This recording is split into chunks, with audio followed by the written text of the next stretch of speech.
UGC net परीक्षा दिसंबर 2011 previous year question paper इतिहास का। ये जो हम लोग यहाँ पर करने वाले हैं 50 क्वेश्चन हम लोग यहाँ पर करेंगे। तो पहला क्वेश्चन देखते हैं। पहला क्वेश्चन लिखा हुआ है, सिंधु घाटी के लोगों को किस खेल की जानकारी थी। सिंधु घाटी के जो लोग थे उसे किस खेल की जानकारी थी। ऑप्शन ए रथ दौड़, ऑप्शन बी पासे का खेल, ऑप्शन सी पोलो, ऑप्शन डी घुड़सवारी। तो इसका आंसर हो जाएगा ऑप्शन बी पासे का खेल। सिंधु घाटी के लोगों को जो है पासे का खेल की जो जानकारी थी। व्याख्या देखते हैं। सिंधु घाटी के लोगों को पासे का खेल की जानकारी थी। सिंधु सभ्यता के लोगों को मनोरंजन का साधन पासे का खेल, नृत्य, शिकार, पशुओं की लड़ाई आदि था। धार्मिक उत्सव एवं समारोह भी समय समय पर धूमधाम से बनाए जाते थे। नेक्स्ट क्वेश्चन देखते हैं। नेक्स्ट में क्या है, चचनामा सिंध का इतिहास है और मूल रूप से किस भाषा में लिखा गया था। यहाँ पर ऑप्शन दिया हुआ है। ऑप्शन ए फारसी भाषा, ऑप्शन बी हेबू भाषा, ऑप्शन सी अरबी भाषा, ऑप्शन डी संस्कृत भाषा। तो इसका आंसर हो जाएगा अरबी भाषा। इसका आंसर ऑप्शन नंबर सी हो जाएगा। इसका हम लोग देखते हैं व्याख्या। चचनामा मूल रूप से अरबी भाषा में है। यह मुख्यतः सिंधु के इतिहास से संबंधित है, जो अरबों के सिंधु विजय का वृत्तांत है। इसकी रचना अली अहमद ने की थी। ज्ञात है कि अरबी लेखक अल-बुरुनी की पुस्तक तहरीक ए हिंद भारत की खोज आज भी इतिहासकारों के लिए एक महत्वपूर्ण स्रोत है। अब हम लोग नेक्स्ट क्वेश्चन की ओर बढ़ते हैं। Question number 3। क्वेश्चन नंबर 3 में क्या लिखा हुआ है, नेहरू महालोबिस युक्ति कौशल किससे संबंधित है। ऑप्शन ए राष्ट्रीय योजना समिति, ऑप्शन बी बम्बई योजना, ऑप्शन सी प्रथम पंचवर्षीय योजना, ऑप्शन डी द्वितीय पंचवर्षीय योजना। तो इसका आंसर हो जाएगा ऑप्शन डी द्वितीय पंचवर्षीय योजना। इसकी व्याख्या देखते हैं। नेहरू महालोबिन युक्ति कौशल द्वितीय पंचवर्षीय योजना से संबंधित है। द्वितीय पंचवर्षीय योजना का कार्यकाल 1956 से 61 था। इस योजना का नाम भौतिकवादी योजना था। योजना के प्रति व्यक्ति का आय 20% की वृद्धि हुई थी। अब हम लोग क्वेश्चन नंबर 4 में आते हैं। क्वेश्चन नंबर 4 अभिकथन है। तो यहाँ पर देखिए अभिकथन में क्या लिखा है, प्रारंभिक आर्य आदिवासी सिंधु नदी तथा इसकी उप नदियों द्वारा प्रतिनिधित्व की जाने वाली 7 नदियों की जमीन पर आधिपत्य स्थापित करने में संलग्न थे। कारण आर विभिन्न आर्य जनजातियों के बीच संघर्ष का दृष्टिगोचर था। इसका हम लोग आगे देखते हैं। उपयुक्त वाक्यों को पढ़िए और नीचे दिए गए कूटों की सहायता से सही उत्तर चुनिए। तो यहाँ पर चुनना ऑप्शन ए में लिखा है ए सही है परंतु आर गलत है। ऑप्शन बी ए गलत है परंतु आर सही है। ऑप्शन सी ए तथा आर दोनों गलत है। ऑप्शन डी ए तथा आर दोनों सही है और ए सही व्याख्या करता है। आर का ए सही व्याख्या आर है। इसका आंसर आपका हो जाएगा option number D. Option number D इसका जो है कि बिल्कुल सही है। इसकी व्याख्या देखते हैं। प्रारंभिक आर्य का निवास स्थल सिंधु तथा उसके सहायक नदियों के बीच का था। प्रारंभ से आर्यों का विस्तार सदैव प्रदेश में हुआ। बाद में ही आर्य कई वर्ग विभक्त हो गए थे, जिसमें कालांतर में युद्ध होते रहते थे। अब हम लोग क्वेश्चन नंबर 5 में देखते हैं। 5 में क्या लिखा है, निम्नलिखित को ऐतिहासिक क्रम से व्यवस्थित कीजिए तथा नीचे दिए गए कूटों के सही उत्तर चुनिए। ऑप्शन ए नंबर 1 त्रामपाषाण युग, 2 में लो युग, ऑप्शन 3 कांस्य युग, 4 में पाषाण युग। इसको क्या करना है, कूट में जो है चुनना है। तो ये 4 जो दिए हुए हैं इसमें से कौन कौन सही है। ऑप्शन ए में दिया है 3, 4, 1 और 4 सब सही है। बी 1 है, उसके बाद 2 है, इसके बाद 1 होगा, फिर 4 होगा, उसके बाद 3 होगा। सी में बोला गया है कि पहले 4 होगा, फिर 1 होगा, फिर 3 होगा, फिर 2 होगा। डी में कहा गया है कि पहले जो है कि आपका 4 होगा, फिर 2 होगा, फिर 1 होगा, फिर 3 होगा। तो इसका आंसर आपका जो है ऑप्शन नंबर सी जो है कि सही हो जाएगा। मतलब सबसे पहले आपका 4 होगा। 4 का मतलब क्या है, 4 का मतलब देखते हैं। 4 का मतलब जो है सब इसका जो है कि ऑप्शन क्या हो जाएगा, ऑप्शन सी हो जाएगा। तो ऑप्शन सी में सबसे पहले आपका ऑप्शन सी सही हो जाएगा, जिसमें से 4 सही है। तो 4 में जो है कि आपका पाषाण युग पहले होगा, उसके बाद आगा त्रामपाषाण युग होगा, उसके बाद आपका जो है कांस्य युग होगा, फिर उसके बाद जो है लो युग होगा, है ना। तो ये आपका क्वेश्चन नंबर 5 हो गया। अब हम लोग क्वेश्चन नंबर 6 की ओर बढ़ते हैं। 6 में क्या लिखा है, निम्नलिखित यात्री निम्नलिखित यात्रियों को उनके भारत आगमन के क्रम में व्यवस्थित कीजिए। तो यहाँ पर जिस प्रकार से जब आए थे उसके अनुसार से यहाँ पर कर्म वाइज लिखना है। तो 1 नंबर में बर्नियर दिया है, 2 नंबर में बतूता दिया है, 3 नंबर में हैंडसांग दिया है, 4 नंबर में विलियम हॉजेस दिया है। तो इसको हम लोग देखते हैं। ऑप्शन ए में जो है 3 2 1 4 है, ऑप्शन बी में 2 3 4 1 है, फिर ऑप्शन सी में 4 2 3 1 है, ऑप्शन डी में 1 3 4 फिर 2 है। तो इसका आंसर आपका हो जाएगा ऑप्शन नंबर 1। पहले आपका हो जाएगा 3, उसके हो जाएगा 2, उसके बाद हो जाएगा 1, उसके बाद हो जाएगा 4। तो 3 में जो सबसे पहले हो जाएगा, 3 में क्या है, 3 में हैंडसंग है, फिर 2 में जो है ये तो बतूता है, फिर जो है कि 1 में जो है बर्नियर है, और फिर 4 में जो है विलियम हॉजेस है। तो इसका हम लोग सही व्याख्या को देखते हैं। क्या है व्याख्या में, हैंडसॉन्ग 629 ईस्वी में भारत की यात्रा पर आया था, उसे तीर्थयात्रियों का राजकुमार कहा जाता है। जबकि इब्न बतूता 1333 ईस्वी में मोहम्मद तुगलक के दरबार में आया था। वर्नियर ने 1656 ईस्वी में मुगल दरबार में आया, जो दारो एवं औरंगजेब के उत्तराधिकार संघर्ष के साक्षी बना।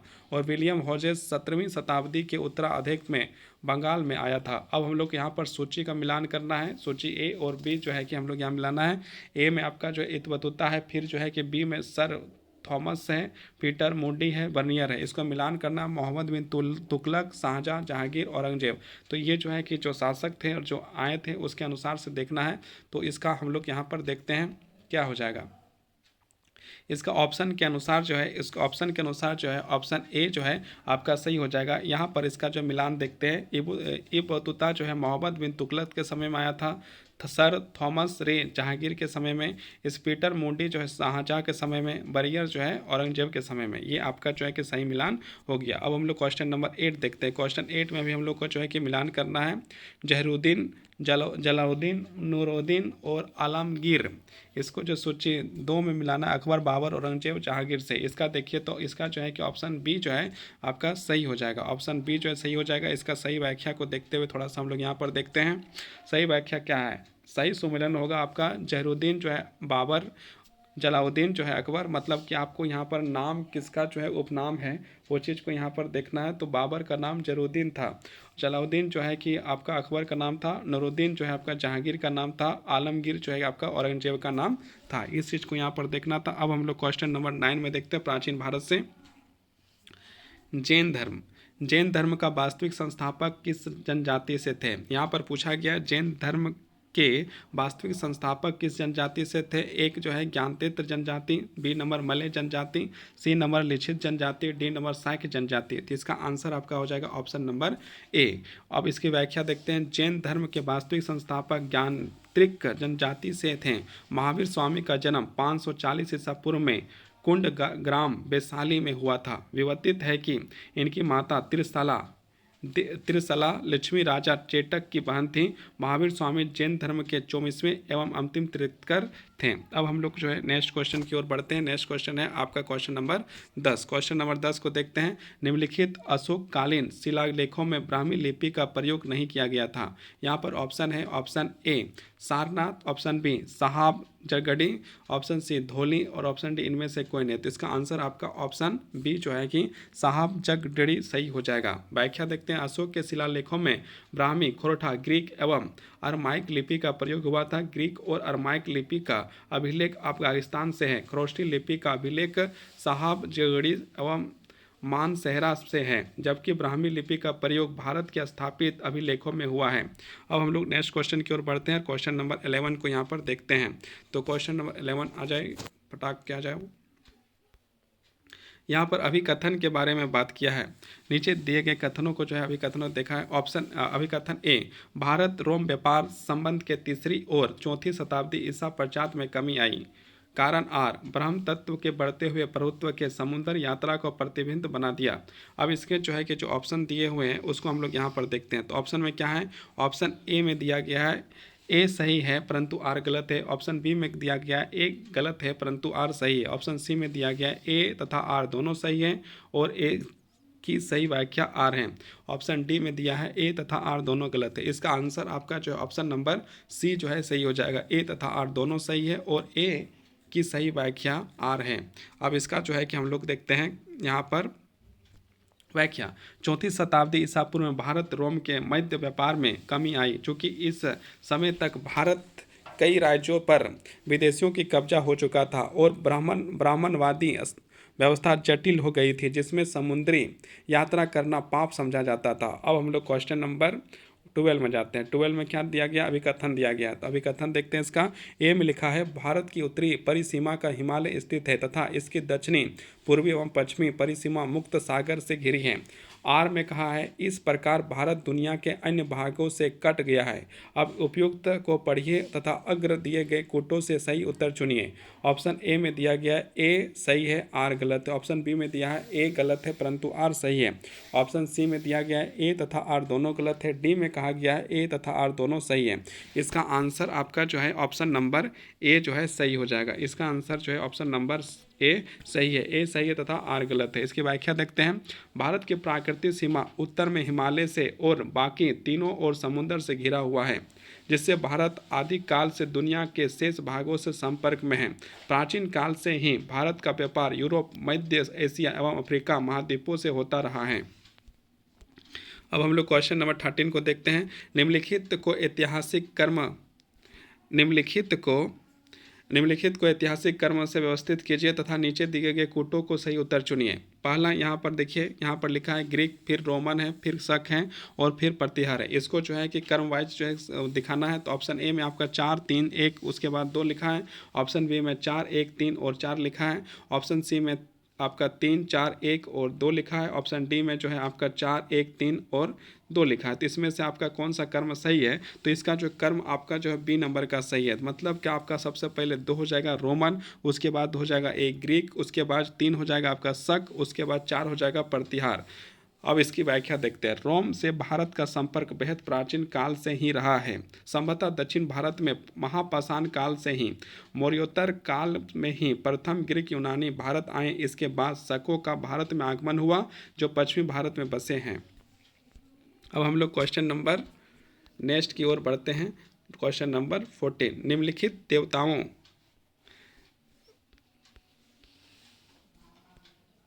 निम्नलिखित देवताओं का ऋग्वेद कालीन समाज में उसके महत्व के कर्म से व्यवस्थित कीजिए तथा नीचे दिए गए कूटों को सही उत्तर चुनिए। 1 नंबर में अग्नि, 2 नंबर में वरुण, 3 नंबर में इंद्र और 4 में आपका मारुत दिया है। अब इसका जो है कूट में आपका आंसर देना है। ऑप्शन ए में आपका 2, 1, 3, 4 दिया है। ऑप्शन बी में आपका 3, 1, 2, 4 है। ऑप्शन सी में 4, 2, 1, 3 है। ऑप्शन डी में 1, 2, 3, 4 है। तो इसमें से आपका ऑप्शन नंबर बी जो है कि आपका सही हो जाएगा। मतलब सबसे पहले आपका इंद्र होगा, उसके बाद अग्नि होगा, उसके बाद वरुण होगा, उसके बाद मरुत होगा। अब जो है कि इसकी व्याख्या को हम लोग देखते हैं। व्याख्या देखते हैं। व्याख्या क्या है? व्याख्या है, वैदिक काल में प्रमुख देवताओं में इंद्र, अग्नि, वरुण, सोम, मरुत, प्रवंश आदि थे। विशेष तथ्य, ऋग्वेद के सबसे महत्वपूर्ण देवता इंद्र थे, जिन्हें पुरंदर भी कहा गया है। इंद्र की स्तुति पर 250 सूक्त मिलते हैं। ऋग्वेद के दूसरे महत्वपूर्ण देवता अग्नि हैं। अग्नि के सूक्त पर 200 सूक्ति मिलते हैं। तीसरे प्रमुख देवता वरुण थे, जो जल निधि का प्रतिनिधित्व करते थे। मरुत आंधी तूफान के देवता हैं। अब हम लोग क्वेश्चन नंबर नेक्स्ट की ओर बढ़ते हैं और क्वेश्चन नंबर हम लोग 15 देखते हैं। 15 में लिखा हुआ है, 15 में लिखा है, सूची 1 को सूची 2 के साथ सम्मिलित कीजिए तथा नीचे दिए गए कूटों से सही उत्तर चुनिए। यहाँ पर सूची 1 और 2 दिया है। सूची 1 में क्या क्या लिखा है पहले पढ़ते हैं, उसके बाद सूची 2 में क्या क्या लिखा है उसको देखते हैं। ए में आपका सूत्र, बी गृह सूत्र, सी धर्म सूत्र, डी जो है शुक्ल सूत्र। और सूची 2 में दिया है धार्मिक तथा लैंगिक विधि एवं प्रशासन। 2 में दिया है महाबलिदान को संपन्न करने के नियम। और 3 में दिया है दैनिक जीवन से संबंधित समारोह के निर्देश। 4 में दिया है बलि वेदियों तथा अग्नि वेदियों के पाप तथा निर्माण संबंधित नियम। तो यहाँ पर हम लोग इसका आंसर देखते हैं कूट में देखते हैं। और 4 ऑप्शन में है। आपका 1 में दिया 1, 2, 3 और 4। मतलब इसका ऑप्शन देखा जाए तो ऑप्शन डी आपका बिल्कुल सही है। पहले होगा 2, फिर 3, फिर 1, फिर 4। अब यहाँ पर हम लोग देखते हैं इसको व्याख्या में देखते हैं और पता चलेगा कि क्या है। सूची एक शोध सूत्र जो है आपका महाबलिदानी से संपन्न करने का नियम है। गृह सूत्र जो है दैनिक जीवन से संबंधित समारोह के लिए निर्देश है। उसके बाद आपका धर्म सूत्र धार्मिक तथा लैंगिक विधि का प्रशासन है। और उसके बाद शुल्क सूत्र जो है बलि वेदियों तथा अग्नि वेदियों के माप तथा निर्माण संबंधी नियम है। अब हम लोग क्वेश्चन नंबर 16 की ओर बढ़ते हैं। 16 को देखते हैं, है ना। 16 को देखते हैं। 16 में क्या लिखा है, मध्यकालीन भारत से आपका क्वेश्चन आएगा। तो मध्यकालीन भारत को जो है यहाँ पर हम लोग देखते हैं। मोहम्मद बिन तुगलक तथा सम्राट अकबर निम्नलिखित में से किस नदी का पानी पीते थे? ऑप्शन ए यमुना नदी, ऑप्शन बी घाघरा नदी, ऑप्शन सी गंगा नदी, ऑप्शन डी सिंधु नदी। तो इसका आंसर आपका हो जाएगा ऑप्शन सी गंगा नदी। व्याख्या, मोहम्मद बिन तुगलक तथा सम्राट अकबर गंगा नदी का पानी पीते थे। इस्लामी के अनुसार मोहम्मद बिन तुगलक प्रथम मुगल मुस्लिम शासक था जिसने हिंदू त्यौहार होली एवं अन्य त्योहारों में भाग लिया तथा गंगा जल का पान करता था। जबकि अबुल फजल ने अपनी पुस्तक आयन अकबरी में इस बात का जिक्र किया है कि मुगल शासक अकबर पीने के लिए गंगा जल का प्रयोग किया करता था। अब हम लोग क्वेश्चन नंबर आगे बढ़ते हैं 17 की ओर। तो 17 की ओर देखते हैं 17 में कौन सा सवाल है। 17 नंबर के सवाल में पूछा गया है, अमीर खुसरो ने निम्नलिखित में से किस वाद्य यंत्र का आविष्कार किया था? अमीर खुसरो ने कौन सा वाद्य यंत्र आविष्कार किया था वो देखना। Option A violin, option B tabla, option C guitar, option D sitar. तो इसका आंसर आपका दो में हो सकता है। आपका जो है कि ऑप्शन बी भी सही है और ऑप्शन डी भी सही है, तबला और सितार। अब देखिए अमीर खुसरो की व्याख्या देखते हैं। अमीर खुसरो ने तबला और सितार दोनों का वाद्य यंत्र का आविष्कार किया था। अमीर खुसरो का पूरा नाम अबुल हसन यामीन उद्दीन खुसरो था। अमीर खुसरो का प्रसिद्ध सूफी संत निमाजुद्दीन का शिष्य था। क्वेश्चन नंबर 18 में अब हम लोग जाते हैं। क्वेश्चन नंबर 18 को देखते हैं। ताजमहल के निर्माण में प्रयुक्त संगमरमर पत्थर कहाँ से लाए गए थे? Option A Amber, option B Aurangabad, option C Kishanganj, option D Makrana. तो इसका आंसर आपका हो जाएगा ऑप्शन डी मकराना से जो है कि ताजमहल का जो पत्थर था उसके लाया गया था। इसका व्याख्या देखते हैं। ताजमहल के निर्माण में प्रयुक्त संगमरमर पत्थर मकराना से लाए गए थे। ताजमहल का निर्माण शाहजहां ने अपनी बेगम मुमताज महल की याद में करवाया था। ताजमहल का निर्माण करने वाले मुख्य स्थापित वास्तुकार उस्ताद अहमद लाहौरी था। इसकी व्याख्या हो गई। अब हम लोग क्वेश्चन नंबर 19 की ओर बढ़ते हैं। क्वेश्चन नंबर 19 क्या बोलता है? क्वेश्चन नंबर 19 का है, निम्नलिखित घटनाओं को कालानुक्रम से व्यवस्थित कीजिए, कूट का उपयोग करते हुए उत्तर दीजिए। 1 नंबर पानीपत का युद्ध, 2 नंबर हल्दी घाटी का युद्ध, 3 नंबर बक्सर का युद्ध और 4 धर्मत का युद्ध। यहाँ पर देखना है और इसमें 4 ऑप्शन दिया है। ऑप्शन के अनुसार ऑप्शन ए आपका जो है सही है। इसको व्याख्या में हम लोग देखते हैं। व्याख्या में देखते हैं सबसे पहले जो आपका जो हो जाएगा पानीपत का युद्ध 21 अप्रैल 1526 ईस्वी में पानीपत का युद्ध हुआ था। उसके बाद होगा हल्दी घाटी का युद्ध 18 जून 1576 में। उसके बाद जो है धर्मत का युद्ध 1658 ईस्वी में हुआ था। उसके बाद बक्सर का युद्ध हुआ था 22 और 23 अक्टूबर 1764 ईस्वी में। अब हम लोग नेक्स्ट क्वेश्चन 20वां क्वेश्चन कर रहे हैं। 20वां क्वेश्चन में क्या है, नीचे दिए गए वक्तव्य दिए गए हैं। एक को अभिकथन ए कहा गया है और दूसरे को जो है आर कहा गया है। अभिकथन ए, अकबर राजपूतों से मित्रता स्थापित करना चाहता था, कारण मुगलों के मध्य एशिया के संबंध विच्छेद हो जाने से अकबर को मैत्रीपूर्ण संबंध भारत पर स्थापित करना आवश्यक था। उपयुक्त दोनों कथनों संदर्भ में निम्नलिखित में से कौन सा सही है? अब यहाँ पर कूट दिया है, कूट 4 कूट देंगे, है ना। तो पहला देखिए, पहला में लिखा है ऑप्शन ए और आर दोनों सही है और ए सही व्याख्या आर है। ऑप्शन बी ए और आर दोनों सही है और ए की सही व्याख्या आर नहीं है। ऑप्शन सी ए सही है किंतु आर गलत है। ऑप्शन डी ए गलत है किंतु आर सही है। इसका आंसर आपका जो ऑप्शन नंबर ए जो है आपका सही हो जाएगा। अब इसकी व्याख्या को हम लोग आगे देखते हैं। इसको पहले हटेगा तब ना। व्याख्या, अकबर राजपूतों से मित्रता स्थापित करना चाहता था क्योंकि मध्य एशिया की राजनीति में मुगलों का संबंध विच्छेद हो गया था। अतः भारत में अपने साम्राज्य की सुरक्षा एवं विस्तार हेतु एक शक्तिशाली मित्र की आवश्यकता थी। साथ ही राजपूतों की वीरता, स्वामी भक्ति एवं वफादारी से ने अकबर को इससे मित्रता बनाने हेतु प्रेरित किया था। अब हम लोग क्वेश्चन नंबर 21 में जाते हैं। नीचे 2 वक्तव्य दिए गए हैं। एक को अभिकथन ए कहा गया है और दूसरे को अभिकथन आर कहा गया है। अभिकथन ए, अकबर के काल में मालाबार काली मिर्च भारत में निर्यात होने वाली प्रमुख वस्तुओं में थी। आर, दक्षिण भारत के उत्पादक क्षेत्र तथा निर्यात बंदरगाह अकबर साम्राज्य के भाग नहीं थे। दोनों उपयुक्त दोनों का वक्तव्यों का संदर्भ निम्नलिखित में से कौन सा सही है। अब यहाँ पर आपके 4 कोट दिए गए हैं, ए और आर दोनों सही है और ए की सही व्याख्या कर आर है। ऑप्शन बी, ए और आर दोनों सही है परंतु ए की सही व्याख्या आर नहीं है। ऑप्शन सी ए सही है किंतु आर गलत है। ऑप्शन डी, ए गलत है किंतु आर सही है। इसका आंसर आपका ऑप्शन नंबर बी सही हो जाएगा। ए और आर दोनों सही है परंतु ए की सही व्याख्या आर नहीं है। अब हम लोग जो है नेक्स्ट इसका जो है कि व्याख्या देखते हैं। उपयुक्त प्रश्न में अभिकथन और कारण दोनों सत्य है परंतु अभिकथन ए की सही व्याख्या आर नहीं है। मुगल काल में अकबर ने यह बड़े साम्राज्य का निर्माण किया था। उसके समय में व्यापार वाणिज्य उन्नत व्यवस्था में था। अकबर के काल में मालाबार काली मिर्च भारत में निर्यात होने वाली प्रमुख वस्तुओं में से थी। हालांकि दक्षिण भारत में उत्पाद क्षेत्र और निर्यात बंदरगाह अकबर के साम्राज्य में भाग नहीं थे। अब हम लोग जो है क्वेश्चन नंबर 22 की ओर बढ़ रहे हैं। 22 में क्या लिखा हुआ है, निम्नलिखित भक्ति संतों की सही कला अनुक्रम में विकसित कीजिए। 1 चैतन्य, 2 रामानुज, 3 तुकाराम और 4 नामदेव। यहाँ पर आपके ऑप्शन दिए, ऑप्शन ए में दिया गया 1 फिर 3 फिर 2 फिर 4।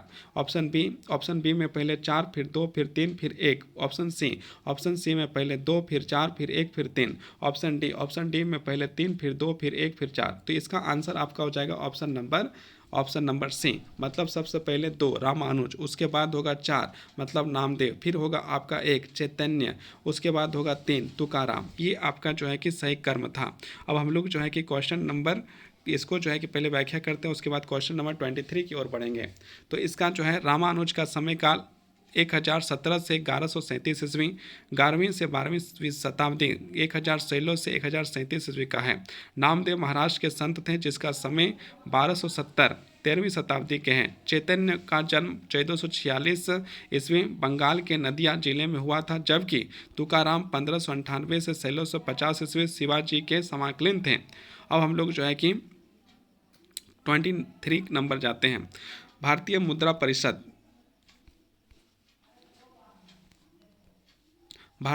परिषद की स्थापना इलाहाबाद में किस वर्ष में हुई थी। Option A 1908, option B 1910, option C 1912, option D 1914। तो इसका आंसर हो जाएगा ऑप्शन बी 1910 ईस्वी में भारतीय मुद्रा परिषद की स्थापना इलाहाबाद में किया गया था। अब हम लोग नेक्स्ट क्वेश्चन की ओर बढ़ते हैं, क्वेश्चन नंबर 24। अब हम लोग 24 की ओर जो है कि बढ़ेंगे, उससे पहले हम लोग इसकी जो है कि व्याख्या को देखेंगे। भारतीय मुद्रा परिषद की स्थापना 28 दिसंबर 1910 ईस्वी को इलाहाबाद में हुई। विवर्तित है कि इलाहाबाद में गंगा, यमुना और अदृश्य सरस्वती का संगम स्थल है। 1910 ईस्वी में ही इलाहाबाद के विलियम वेडरवंट की अध्यक्षता में कांग्रेस का 26वां अधिवेशन हुआ था। अब हम लोग क्वेश्चन नंबर 24 की ओर बढ़े हैं। 24 में लिखा है, निम्नलिखित भारतीय शासकों में से किसने सर्वप्रथम पुर्तगालियों का विरोध किया था। Option A Krishna Deva Raya, option B Pulakeshin, option C Akbar और ऑप्शन डी जोमर्सियन। तो ऑप्शन आपका सी जो है कि आपका सही हो जाएगा। पुर्तगालियों का विरोध करने वाले सबसे पहले अकबर थे। अब इसकी जो है कि व्याख्या को देखते हैं।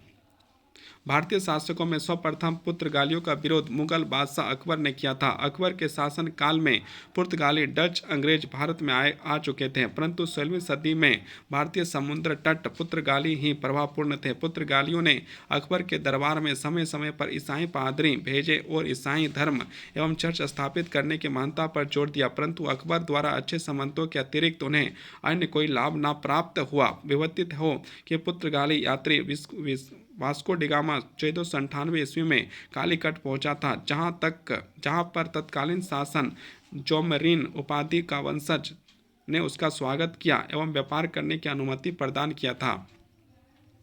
अब हम लोग क्वेश्चन नंबर 25 की ओर पढ़ चुके हैं। 25 में क्या लिखा है, निम्नलिखित में से कौन दस्तक जारी करता है? ऑप्शन ए मुगल सम्राट, ऑप्शन बी बंगाल नवाब, ऑप्शन सी फोर्ट विलियम का गवर्नर, ऑप्शन डी बंगाल का दीवान। तो इसका आंसर आपका हो जाएगा ऑप्शन सी फोर्ट विलियम का गवर्नर। अब इसका थोड़ा व्याख्या देखते हैं। व्याख्या में क्या है, फोर्ट विलियम कलकत्ता के गवर्नर द्वारा दस्तक जारी किया जाता था। दस्तक एक प्रकार का व्यापारिक अल्पत्र होता था। 1717 ईस्वी में फर्दियांस ने एक फरमान द्वारा आयात तथा निर्यात कर में छूट दे दी थी, लेकिन दस्तक द्वारा ब्रिटिश अधिकारी अपना निजी व्यापार करते थे तथा नवाब को कर से वंचित रखते थे, जिसके कारण बंगाल के नवाब का अंग्रेजों के प्रति कर को लेकर विरोध का स्थापित बनी रहती थी।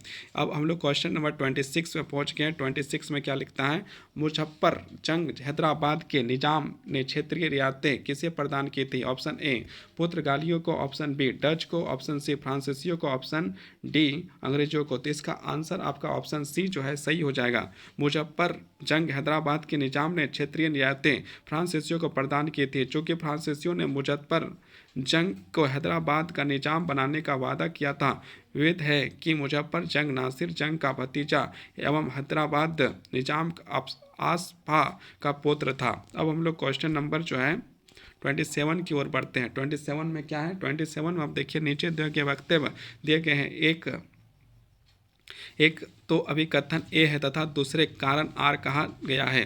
अभिकथन ए पुर्तगालियों ने एशियाई समुद्रों में हिंसात्मक गतिविधियों की पहल की। कारण आर पुर्तगालियों का मकसद एशियाई व्यापार के प्रमुख समुद्री मार्गों का नियंत्रण करना था। उपयुक्त दोनों व्यक्तियों के संदर्भ में निम्नलिखित में से कौन सा सही है? तो इसका हम लोग देखते हैं, कूट देखते हैं। कूट यहाँ पर आपका जो है कि ऑप्शन ए में कहा गया ए गलत है परंतु आर सही। ऑप्शन बी ए सही है परंतु आर गलत है। ऑप्शन सी ए तथा आर दोनों सही है तथा आर ए की सही व्याख्या करता है। डी ए आर दोनों सही है परंतु आर ए की व्याख्या नहीं करता है। तो इसका आंसर आप देखिएगा तो इसका ऑप्शन सी आपका सही, ए तथा आर दोनों सही है तथा आर ए की सही व्याख्या है। अब इसका हम लोग जो है कि व्याख्या को देखते हैं। सर्वप्रथम पुर्तगालियों ने एशियाई समुद्रों की हिंसात्मक गतिविधियों प्रारंभ की, क्योंकि पुर्तगालियों का मकसद एशियाई व्यापार के प्रमुख समुद्री मार्गों पर नियंत्रण करना था। इसी व्यवस्था के तहत पुर्तगालियों ने समुद्री व्यापार का नियंत्रण हेतु कॉर्टेस परिमेट की व्यवस्था की थी। क्वेश्चन नंबर 28 में दिया गया है, नीचे दो वक्तव्य दिए गए हैं। एक को अभिकथन ए तथा दूसरे को कारण आर कहा गया है। अभिकथन ए भारतीय राष्ट्रवाद के विकास के पश्चात शिक्षा की महत्वपूर्ण भूमिका थी। कारण आर पश्चात शिक्षा के इसके विकास के लिए सहायक एवं समालोचनात्मक वार्तालाप का सृजन था। उपयुक्त वक्तव्य का संदर्भ निम्नलिखित में से कौन सा सही है? यहाँ पर आपके चार कूट है। ऑप्शन ए सही है परंतु आर गलत है। ऑप्शन बी ए तथा आर दोनों सही है परंतु आर ए की सही व्याख्या नहीं करता है। ऑप्शन सी ए तथा आर दोनों गलत है। ऑप्शन डी ए तथा आर दोनों सही है तथा आर ए की सही व्याख्या करता है। इसका आंसर आपका हो जाएगा ऑप्शन डी, ए तथा आर दोनों सही है तथा आर ए की सही व्याख्या है। अब हम लोग जो है कि इसकी व्याख्या को देखते हैं। आधुनिक काल में भारत में अंग्रेजों का शासन काल में राष्ट्रीयता की भावना का विशेष रूप से विकास हुआ। भारत में अंग्रेजी शिक्षा का प्रसार से एक ऐसे विशिष्ट वर्ग का निर्माण हुआ जो स्वतंत्रता के प्रति अपने अधिकारों को लेकर सजग हुआ। भारतीय राष्ट्रवाद के विकास का पश्चात शिक्षा का महत्वपूर्ण भूमिका थी, क्योंकि पश्चात शिक्षा ने इसके विकास के लिए सहायक तथा समालोचनात्मक वार्तालाप का सृजन किया। इस प्रकार ए तथा आर दोनों सही है तथा आर ए की सही व्याख्या भी है। अब हम लोग जो है क्वेश्चन नंबर 29 में जाते हैं। नीचे दो वक्तव्य दिए गए हैं। एक को अभिकथन ए तथा दूसरे को कारण आर कहा गया है। अभिकथन ए सन 1947 के विभाजन के फलस्वरूप आबादी का बड़े पैमाने का विस्थापन हुआ। और कारण आर सन 1947 का विभाजन अविराचित तथा विवेकहीन था। उपयुक्त वक्तव्य संदर्भ में निम्नलिखित में से कौन सा सही है? कुट ए सही है तथा परंतु आर गलत है। बी ए और आर दोनों सही तथा आर ए का सही व्याख्या करता है। इसको और आगे थोड़ा देखते हैं। ऑप्शन सी ए तथा आर दोनों सही है परंतु आर ए का पूर्ण वितरण प्रस्तुत करता है। ऑप्शन डी ए तथा आर दोनों गलत है। इसका आंसर आपका ऑप्शन बी जो है सही है। व्याख्या देखते हैं। 1947 में भारत का विभाजन एक अविवेकपूर्ण और अनुचित कदम था, क्योंकि इसमें सांप्रदायिकता की समस्या का समाधान होना मुश्किल था, परंतु तत्कालीन घटनाक्रम में यह अविवेकी कदम अविवेक हो गया था, क्योंकि जिन्ना एवं लिंग जिन्ना एवं लिंग इसके लिए कटिबद्ध हो चुके थे। इस विभाजन के कारण हिंदुस्तान एवं पाकिस्तान बड़े पैमाने पर क्रमशः मुसलमान एवं हिंदुओं का पलायन हुआ था। अब हम लोग क्वेश्चन नंबर 30 में जाते हैं। तो क्वेश्चन नंबर 30 में आपका दिया शिवाजी से संबंधित निम्नलिखित घटनाओं का सही क्रम में दीजिए। तो यहाँ पर शिवाजी से जो है घटना है उसको जो है सही क्रम में यहाँ पर लिखने के लिए कहा गया है। तो यहाँ पर आपको 4 दिए गए हैं। पुलंदर की संधि, 2 सूरत की पहली लूटमार, और 3 राज अभिषेक, 4 अलगरा आगमर। तो यहाँ पर आपका जो 4 ऑप्शन दिया और ऑप्शन के अनुसार ये जो है ऑप्शन ए आपका जो है सही हो जाएगा। इसका सही कर्म को यहाँ पर हम लोग व्याख्या में देखते हैं। तो व्याख्या में क्या है, सूरत की पहली लूटमार आपका जो है कि 1664 ईस्वी जनवरी में हुआ था। पुलंदर की संधि 22 जून 1665 ईस्वी में हुआ था।